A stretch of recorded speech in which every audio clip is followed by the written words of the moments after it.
Hi everyone! Today I want to talk to you a little bit about matcha and how beneficial it is for our health.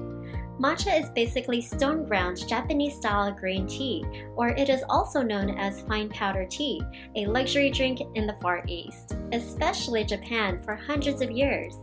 If you admire high-end green tea, trust me, matcha will give even a better taste. It has very low caffeine and is full of vitamins and antioxidants. Also, it can give you a daily energy boost.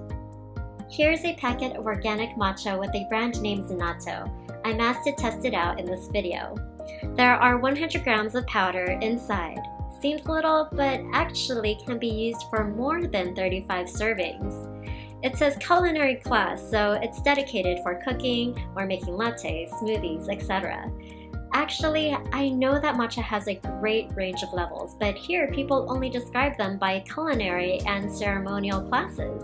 It's hard to know the exact quality by that way, but I'd say this one got quite a superb quality at its price. The powder is fresh, green, and almost no unpleasant, bitter, or stimulating taste. I can easily drink it without adding anything else, unlike many other culinary matcha that are unpleasant to drink alone. I have received 2 packets, one for trying it myself and this one for the video.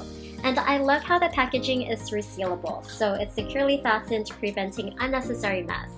Better stored in the refrigerator afterwards. So anyway, let me show you how I make my own cup of latte. First, you pour a teaspoon of matcha into hot water. Then mix it with a whisk. You can already see it dissolve quickly and blend in with the water. Then I like to add some milk and a little bit of sugar to add to the taste. I'm always grateful for the nutrition my food provides, so I say a quick thank you in my head to this matcha drink, which will nourish me for the day. And there you have it, my quick and healthy cup of matcha latte. It's really simple and well worth it. I feel a lot more focused when I take matcha, and I hope you will too. Thanks for watching.